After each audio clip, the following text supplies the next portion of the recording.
আজকে বাস্তবায়ন করলো। আমার প্রশ্ন, এত দেরি করলেন কেন? আপনারা তো 16 মাস আগে ক্ষমতায় এসছেন, এতদিন নেওয়ার কোনো দরকার ছিল না।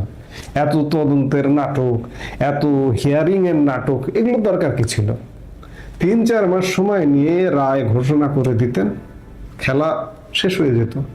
তা না, 16 মাস পরে এসে অবশেষে মৃত্যুদণ্ডের রায় ঘোষণা করছিলেন। আপনারা রায় ঘোষণার আগেই আমরা জানি যে এটা মৃত্যুদণ্ড হবে, কিন্তু মৃত্যুদণ্ড কি কার্যকর করতে পারবেন? আল্লাহ যদি না করতে দেয় তাহলে কি পারবেন? পারবেন না। হিংসার উস্কানি দেওয়া, হত্যার নির্দেশ এবং দমন পীড়ন আটকানোর ক্ষেত্রে পুলিশকে নিষ্ক্রিয় করে রাখা, এই 3 অভিযোগে বাংলাদেশের নির্বাসিত প্রধানমন্ত্রী শেখ হাসিনাকে দোষী সাব্যস্ত করেছে ট্রাইব্যুনাল। বর্তমানে ভারতে রয়েছেন বাংলাদেশের প্রধানমন্ত্রী শেখ হাসিনা। আমি বারবার বাংলাদেশের প্রধানমন্ত্রী বলছি, তিনি আসলে গত বছরের সহিংস ঘটনায় পদত্যাগ করেননি। এই জন্য তাকে নির্বাসিত প্রধানমন্ত্রী বলাটাই মনে হয় যুক্তিযুক্ত। ইতিমধ্যে বাংলাদেশের অন্তর্বর্তী সরকারের আইন উপদেষ্টা রায় ঘোষণার সাথে সাথে জানিয়েছেন যে শেখ হাসিনাকে ফেরত চেয়ে ভারতের কাছে আবারও চিঠি দেবেন তারা। তবে বিচারের সম্মুখীন হতে ভারত তাকে আদৌ বাংলাদেশে তুলে দেবে কিনা বাংলাদেশের হাতে, সে ব্যাপারে প্রশ্ন আছে। আমি তো চ্যালেঞ্জ দিলাম, শুরুতেই চ্যালেঞ্জ দিলাম যে ইউনূসের বাবার ক্ষমতা নাই যে শেখ হাসিনাকে ফেরত আনবে। এই রায় ঘোষণার আগে, একদিন আগে শেখ হাসিনা পুত্র সজীব ওয়াজেদ জয় বলেছেন শেখ হাসিনা ভারতে রাষ্ট্রপ্রধান, সরকার প্রধান স্ট্যাটাসে আছেন, জেড ক্যাটাগরির নিরাপত্তায় আছেন, মর্যাদায় আছেন। কাজে সেই ভারত তাকে চোর ডাকাতের মতো ফেরত দেবে না। চোর ডাকাত কথাটা কেন বললাম? এই যে একটা অজুহাত দেওয়া হয় যে ভারত বাংলাদেশ বন্দি বিনিময় চুক্তি বা প্রত্যর্পণ চুক্তি 2013 সালে যেটি হয়েছিল, এটি চোর ডাকাতকে ফেরানোর চুক্তি হয়েছিল। ভারত স্পেশালি বাংলাদেশের সঙ্গে এই চুক্তিটা করেছিল ভারতের উত্তর পূর্বাঞ্চলের রাজ্যগুলোতে অস্থিরতা সৃষ্টিকারীদের সহজে ফেরত নেবার জন্য এই চুক্তিটা করা হয়েছিল। তাই বলে অন্যায়ভাবে এক সরকার প্রধানকে ফাঁসিতে ঝুলিয়ে দেবার জন্য করা হবে বা এতে ভারত ফেরত দেবে, এটা ভাববার কোনো কারণ নেই।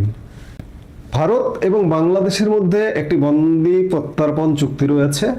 ওই চুক্তি অনুযায়ী আদালতের রায়ে প্রত্যর্পণ করানোর মতো অপরাধ থাকলে সংশ্লিষ্ট ব্যক্তিকে এক দেশ অপর দেশের হাতে তুলে দেবে। 2024 সালের ডিসেম্বরে শেখ হাসিনাকে ফেরত চেয়ে নয়াদিল্লিকে কূটনৈতিক চিঠি বা নোট ভার্বাল পাঠিয়েছিল মোহাম্মদ ইউনূসের নেতৃত্বাধীন অন্তর্বর্তীকালীন সরকার। ওই চিঠির প্রাপ্তি স্বীকার করেছিল ভারত মৌখিকভাবে।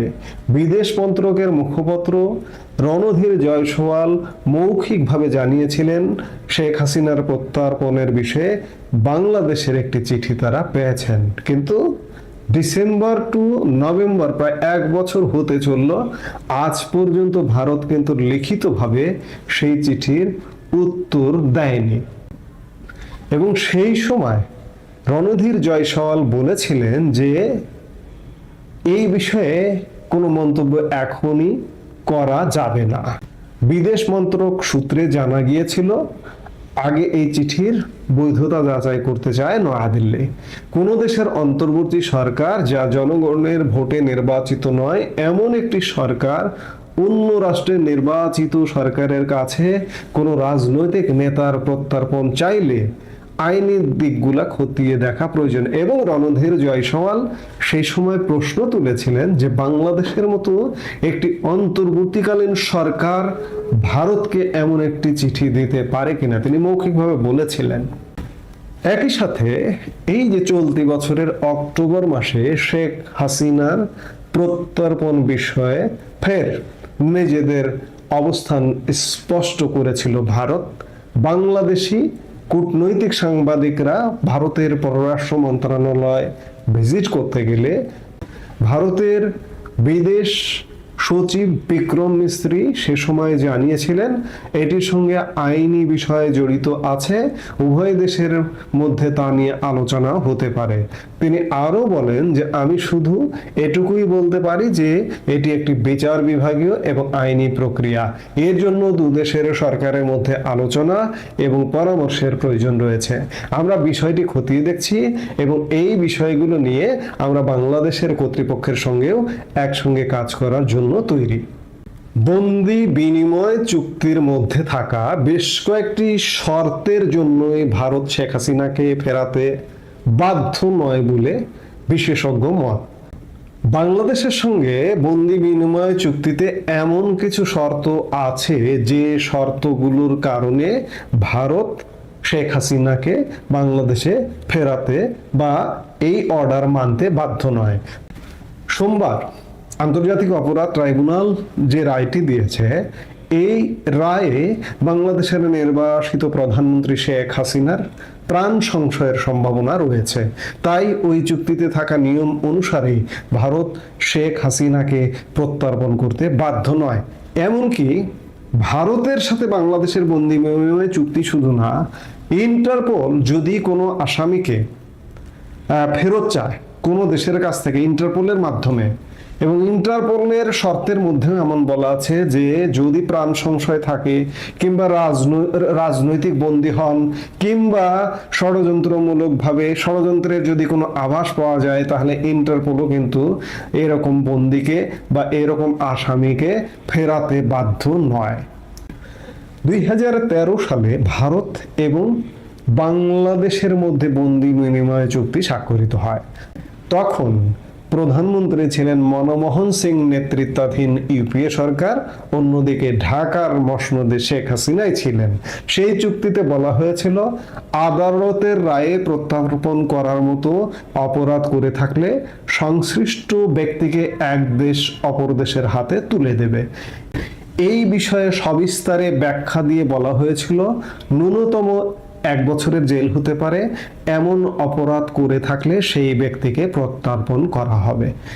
এও বলা হয়েছিল যে সেই অপরাধকে চুক্তি স্বাক্ষর করা দুই দেশেই শাস্তিযোগ্য হতে হবে। অপরাধ প্ররোচনা দেওয়া বা সাহায্য করা ব্যক্তিকেও প্রত্যর্পণ করা যেতে পারে বলে জানানো হয়। 2016 সালে প্রত্যর্পণ প্রক্রিয়াকে আরো সহজ করতে চুক্তি সংশোধন করা হয়। সংশোধিত চুক্তিতে বলা হয় কারো নামে গ্রেপ্তারি পরোয়ানা থাকলেই তাকে প্রত্যর্পণ করা যাবে। এক্ষেত্রে অপরাধের প্রমাণস্বরূপ কোনো তথ্য প্রমাণ দাখিলও করতে হবে না। শেখ হাসিনার বিরুদ্ধে একাধিক মামলায় গ্রেপ্তারি পরোয়ানা জারি হয়েছে। সংশোধিত চুক্তি অনুসারেই তাকে প্রত্যর্পণ করার আর্জি জানিয়েছে বাংলাদেশ সরকার, অর্থাৎ গত বছর ডিসেম্বরে যে চিঠি দিয়েছিল তার আলোকে আর্জি জানিয়েছিল। কোন কোন ক্ষেত্রে প্রত্যর্পণ করা হবে না এই চুক্তিতে সেটি স্পষ্ট করা আছে, যে চুক্তিতে স্পষ্টভাবে বলা হয়েছে অপরাধটির যদি রাজনৈতিক চরিত্র থাকে। নাম্বার 1, শেখ হাসিনা একটি রাজনৈতিক চরিত্র এবং শেখ হাসিনাকে যে বিচারে দণ্ডিত করা হয়েছে সেটির রাজনৈতিক চরিত্র। নাম্বার 1-ই এটি আউট হয়ে যাবে, তাহলে প্রত্যর্পণ করা হবে না। রাজনৈতিক চরিত্র থাকলে কোনোভাবেই প্রত্যর্পণ করা হবে না।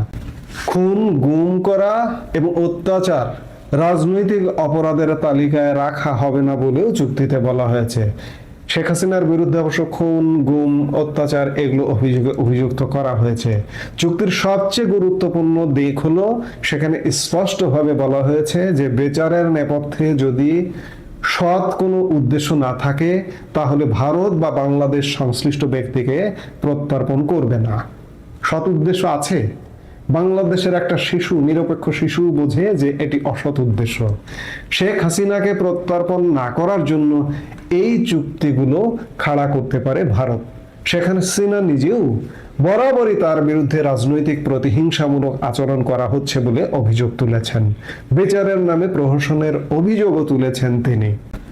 এই চুক্তিটা কেন করা হয়েছিল আমি শুরুর দিকে খানিকটা ব্যাখ্যা দিয়েছি। ভারত বাংলাদেশ সীমান্ত এলাকায় গা ঢাকা দেওয়া অপরাধীদের নাগাল পেতেই প্রত্যর্পণ চুক্তি করেছিল ভারত এবং বাংলাদেশ।